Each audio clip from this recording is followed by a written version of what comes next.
Kiitos. Esittely kuuluu hintaan, jos sopii. No kyllä sopii. Mennään. Sanoisinko mä näistä sitten jotakin? Tarvittako teihin vaikka väkisin? Niinpä. Tässä on jokaisessa oma erikoisuutensa.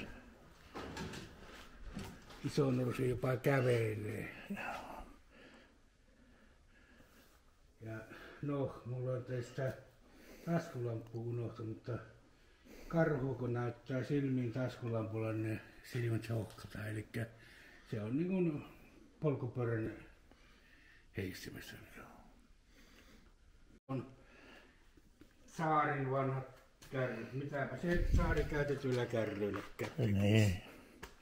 1850-luvulta niin on. Ja siinä on muuten jonkunnäköistä käsityötaitoa, niin näitä ei varmaan ole kukaan entisöinen, luulisin minä. Ne on ollut siis ensin saarella ja saari on lahjoittanut ne sinne vanhaa valaamoon. Ja sodan keskellä on sitten tuotu tähän uuteen valaamoon. Niin kukaan näitä nyt olisi kerinyt maalaajamaan sitten. Niin ne on ihan 1850-luvulta. Ja kaikki muukin tässä tuo on, meidän toimista on entiseltä tuo Kuomu. Se oli niin repallinen.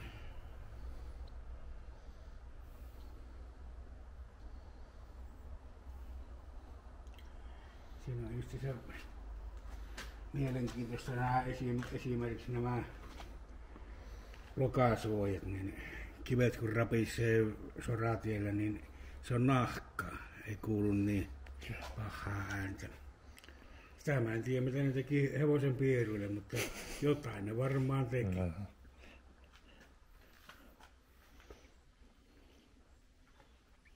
Nämä meidän toiset hevoset vähän huonolla ruokinnalla ollut. Tuolla samaan runkoon ne kuuluu nuo kaikki.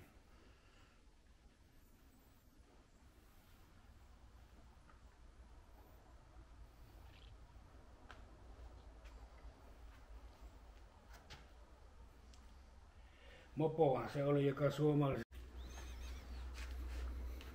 Siellä, tässä on jo peltijalkasvit. Se on yksi tosiaan, että Pietarissa on ollut 1800-1900-luvun vaihteessa iso vaunutehdas. Ja sanotaan, että kaikki vossikat ympäri laajan Venäjänmaan niin oli sieltä kotoisin. Minä en sitä usko, mutta kyllä varmaan suurin osa oli ja ehkä sitten kaikki suomalaisetkin. Ei tällaisen, kyllä oli kärrytehtaita paljonkin, mutta aina se valittu sillä isolla tehtaalla on sitten se oma hintaetuus. Kyllä. Pitkälti samannäköisiä, että tuo pyöränmalli oli ainut ja koko. Jossakin on ollut suuri pyörätehdas todennäköisesti. Varmaankin on ollut. Joo. Ja sitten ne, itsehän nämä on etupäässä tehty nämä kiesit, mutta on ollut myöskin kiesitehtaita, jotka on tehnyt kiesiä ja rekiä.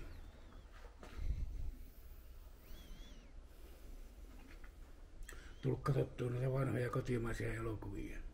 No niissähän näitä näkee. Niissähän näitä näkee ja niissä nyt saa, en tiedä varsinaisesti väärää käsitystä, mutta ei se hevonen joutanut hupia ajelluun. Kun ihan isommissa kartanossa. Kyllä. Toivottavasti se kirkossa käy. No, kirkossa varmaan käytiin. Eikä se ollut ihan vapaaehtoisesti. Kyllä, se on ollut. Joo. Ja sitten on ajettu tullen menen kilpaan. Ja tehty syntiä, kun on kirottu, kun hävitty. Mutta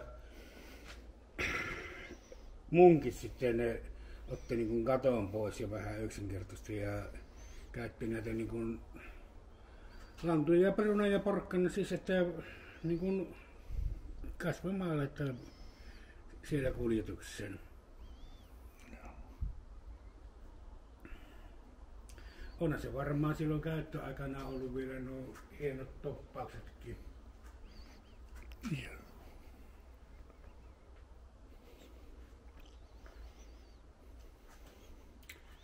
Niin siinä on hevosajoneuvo kanssa. Sen ajan matkailuvaunu. Joo, kyllä. Linja-auto esimerkiksi, että tuolla on todistettavasti 1830-luvulla ajettu niin Viipuri-Pietari väliä aikataulun mukaan. Ja varmaan muuallakin, ja on ollut muuallakin, mutta siinä ainakin. Mä vaan tahtoisin tietää, kelle se kello oli 1830-luvulla. Niin. Se tainnut niin tarkkaa olla sillä. Niin, no siis tosiaan että aikataulussa on luki, että lähdemme maanantai-aamuna. Ei siinä sen kummasempia.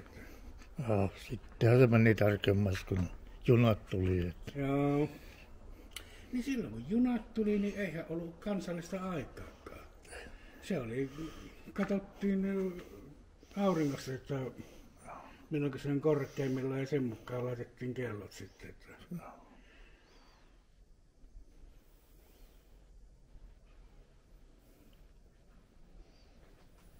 Suomessa ei tainnut kovin monta olla, että Yva oli sinänsä suosittukin moottoripyöränä ja autona, eli itä-saksalainen. Joo.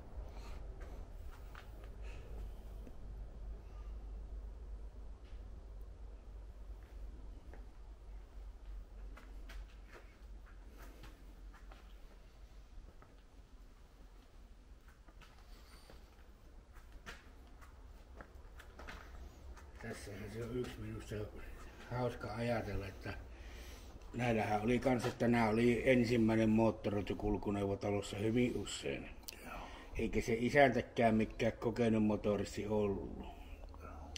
No ei siinä mitään, kun pistettiin sitten vaikka vähän köykäisempikin emäntä puhumattakaan, että se ei niin kovin köykäinen ollut, niin vähän korkeammalle. No tiedätte, että moottoripyörän kyvissäkin on osattava vähän olla, että osattava joustaa. No ei se emäntä osannut. Siinä niin käy. Kyllä. Siinä on lepikko rytissä, mutta onneksi vauhditkaan ihan hirveä. Joo. Kyllä tämä kulkee sinänsä hyvinkin satasta, mutta järkikatto on opattanut tuota kaasukättä.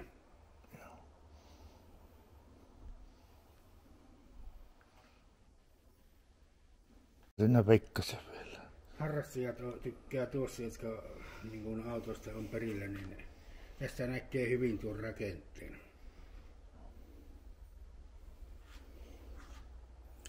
Eli se on 6-sylinterinen moottori ja siinä on jokaiselle sylinterille on sytytystulppa ja sytytystulpan vieressä on sitten ryyppyhana. Ajatus ja käytäntö on semmoinen, että ryyppyhanan kaadetaan bensaa ja lasketaan se sinne sylinteriin ja sitten se lähtee käyntiin, se on lähteäksi. Ei siinä sen kummasempia. Ei ole päässyt unohtaa ryyppyä päälle. Niin, sekin siinä on.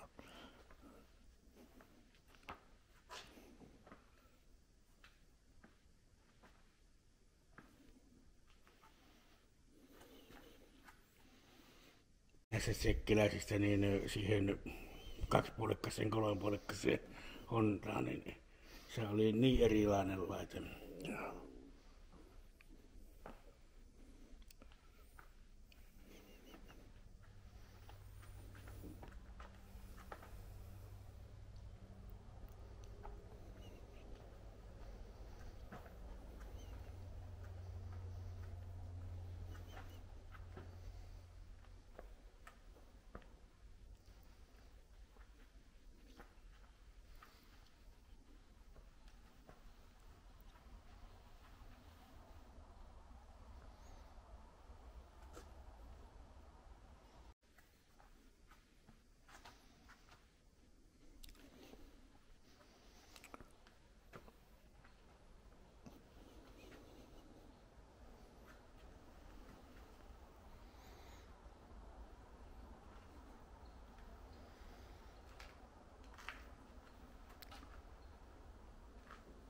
Siitähän sitä olisi kuten mainittu.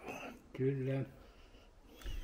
Yksi jännä homma tässä Javasassa, kun tietämään että siinä oli automaattikyyttikin. Kyllä minulla on sellainen ollut, tai 2 puolikas. Osasit jopa käyttää sitäkin. Joo. Sitten se on tuo käynnistyskin tuolla Niin on. laitepuolella. Kyllä. Kyllä.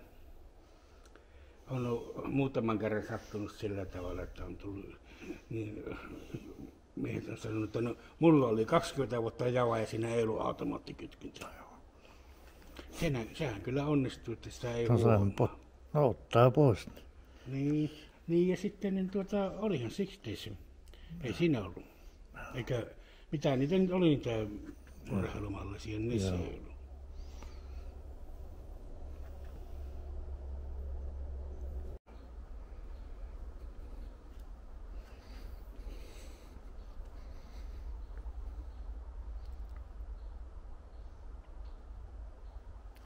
Ei liikoja härpäkkeitä ole. Siinä ei ole mitään ylimääräistä. Mä oon vaan oven ehkä paremman kuvan saatusta sitä asiasta. Siellä ei ole mitään.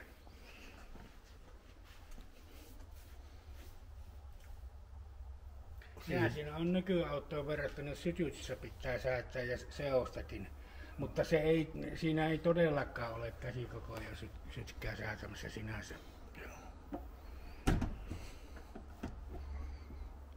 Kyllä se menee.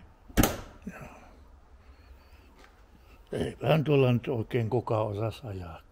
No, planeetta pyörävaihteesta. Kyllä minä olen tuolla ajanut. Kyllä se... Mutta jos et ole ennen ajanut... Saattua sinne laatueroakin olla. Kyllä siinä oli laatueroa ja ominaisuuksia. Mutta ei vuorti huono ollut kestävyyden suhteen. Koska ne muutkaan ei niin pesepidä autoja ollut. Että... Ne 30-luvun kuorma-autot, niin ne oli Vortiata sitten niin Chevrolet. Joo, kyllä.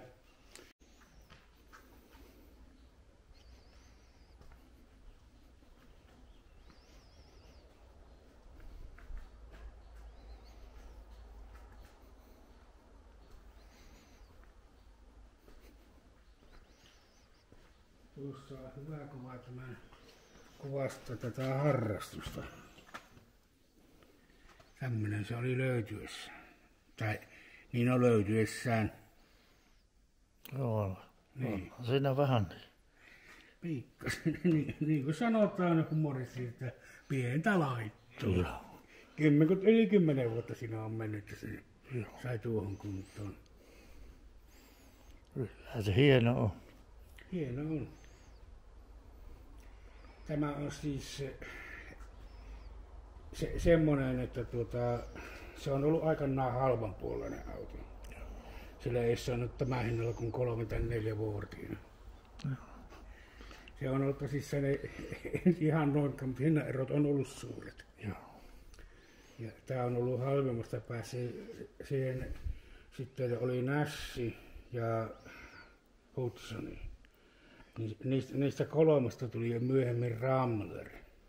Ja Ramlerista tuli konkurssi.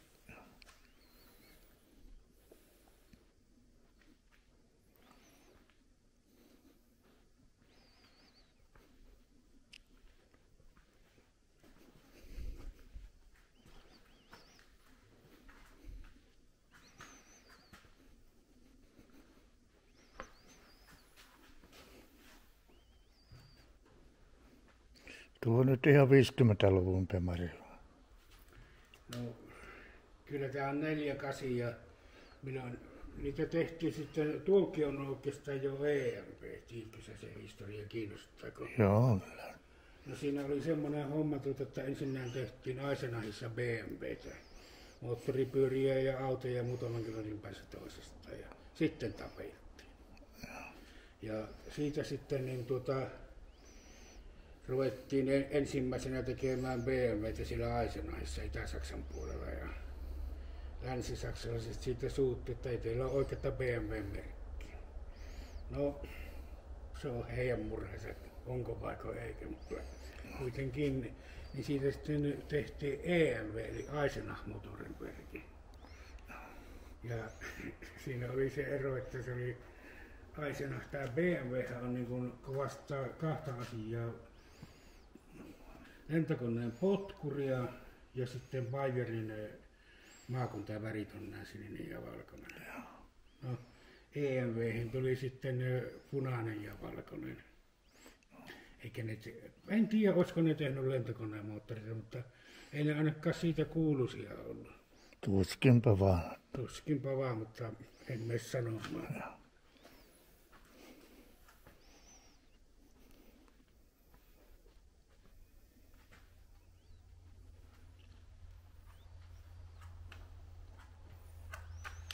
Avaanko oven?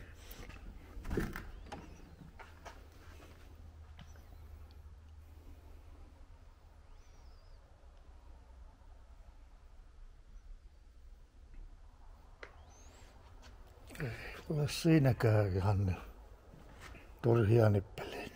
No ei siinä kyllä ole ylimääräistä sentään. Ja se meni, tietenkin se on väärin sanoa, että sinä ei sinä vuonna, mutta kyllä se vielä 60-luvun alkuvuosina, niin ne isotkin ja kalliitkin autot, ne oli melko perusvarusteilla. Joo. Jos en lasketa jenkkien automaattia. Mikä nyt on totta, kun se nyt on hieno varuste, ollut tosi hieno aivan.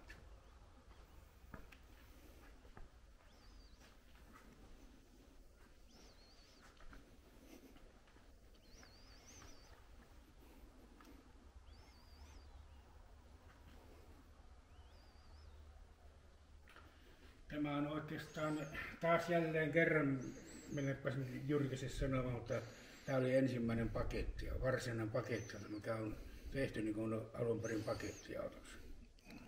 Samaan aikaan oli paketti Volkkari, mutta hieman myöhemmin. Joo. Ainakin Suomessa.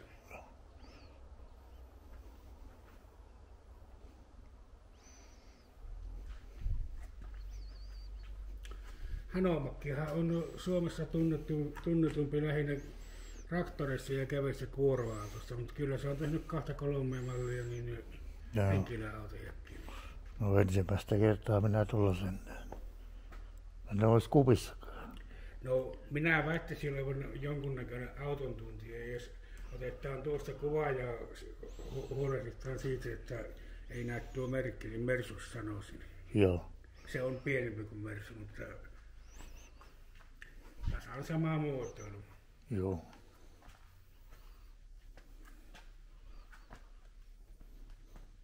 No saattaisi hiukan olla pienempi.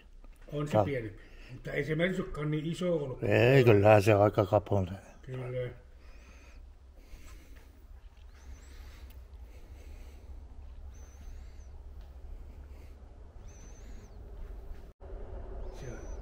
Ei se ainut.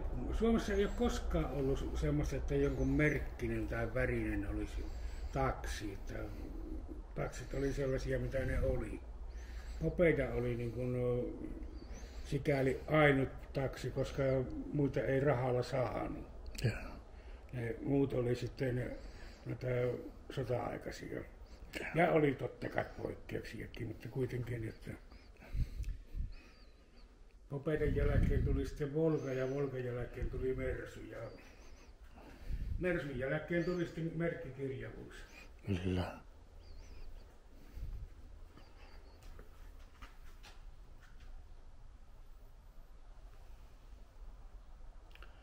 Tuo pitäisi joskus korjata tuo kyltti tuolla.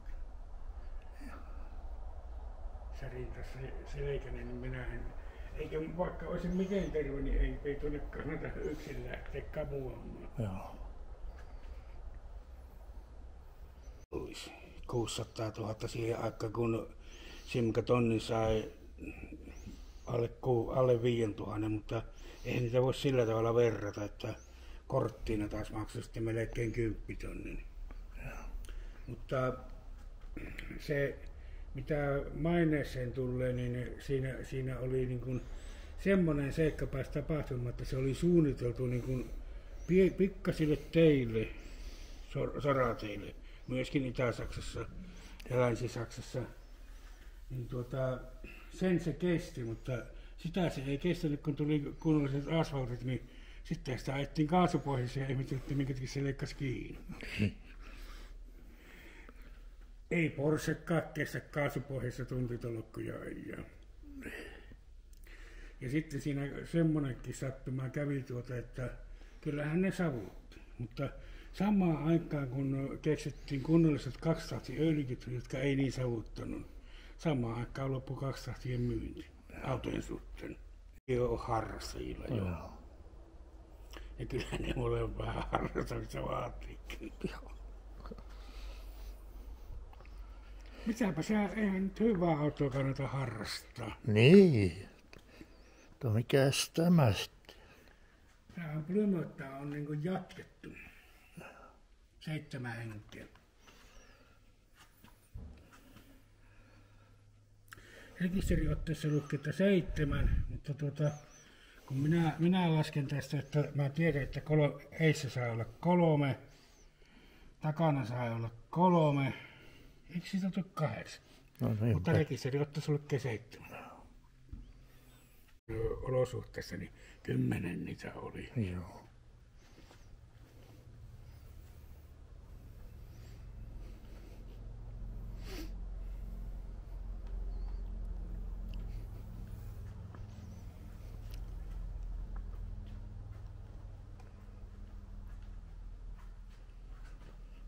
Kolme penkkiriviä niin kuin minullakin mesessä.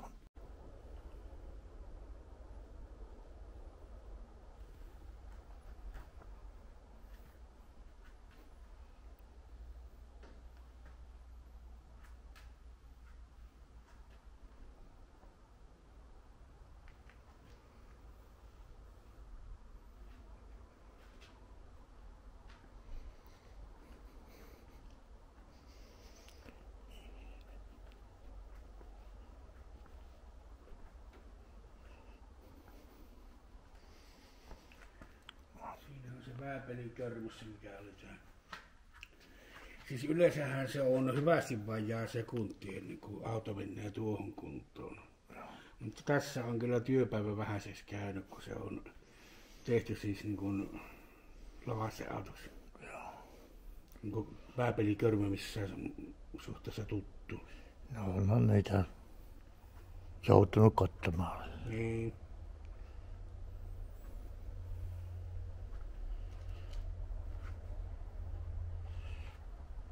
Mutta näitä on yllättävänkin paljon.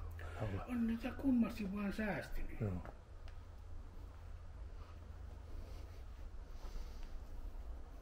Samoin niin kuin vastaavia tapahtumia on tuolla ympärissä niin kuin itäautojen suhteen, niin kyllä siellä vaan noita mosseja, nimenomaan siis ennen eliteä, niin niitä mosseja on kymmenittäin Suomessakin.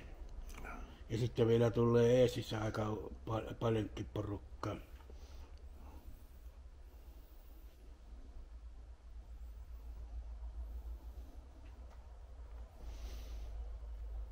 Laitetaan ne 30-luvun ne Opel-kadettiin. No tämähän on tasan se. Tässä siis, jos nyt ruvetaan pilkkuja viilaamaan, niin se ei ole sama, mutta sovittu, että se on aivan sama. Siinä on, minä en tietysti tiedä, tässä kohti oli joku muotoiluero, kun en edes tiedä mikä, mutta sen tiedä, että siinä on ollut jo. Se on sitten sillä tavalla, että Mosse on aina 4-ovinen ja Opel saattaa olla myöskin 2-ovinen.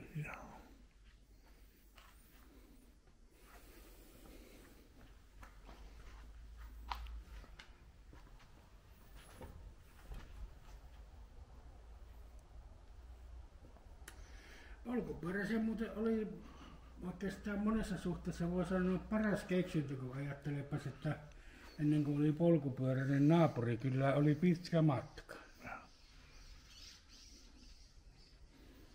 Ja sitten kun tuli tämä, niin kyllähän reipas ihminen 50 kilometriä polkassa, jos on sitä vastakkaisen sukupuolta toisella puolella. Ei, se on matkaa ja mikä.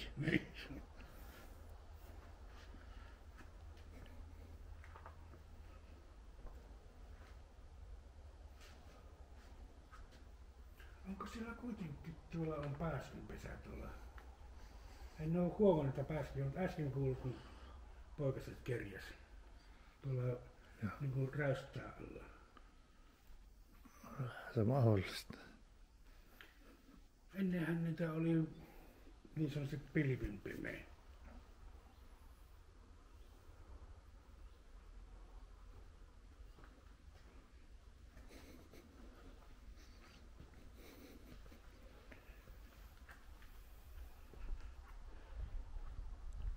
Tuossa tekisi vielä mieli sanoa tästä Erkolan Invaamo-puolesta, mikä oli omana aikanaan siis sotijaretki erittäin hyödyllinen ja tarpeellinen kapine. Mutta nykyihmisille tulee mieleen, että sinun pitää olla aika hyvässä kunnossa, että se pääset tuonne. Niin. Onhan se niinkin. Ja ei ole mikään ihmekään. Sinne on aika pujottautunut. Kyllä sinne on melkoinen pujottautunut. Ja kun on tämä, jos vähän liikkuisi taaksepäin. Niin, eikä se ole liikkunut. Että aina mahdollisuus on, en nyt rupea tässä leikkimään, mutta tällä tavalla sinne pääsee sitten, mutta ei ole tosiaankin niin minuakaan on lupa tervejalaisiksi laskea, mutta kuitenkin Mutta sentään Invaamo on päässyt sitten ajelemaan, että ei ole tullut kysymykseenkään, että normaali kansalainen olisi auto ostanut.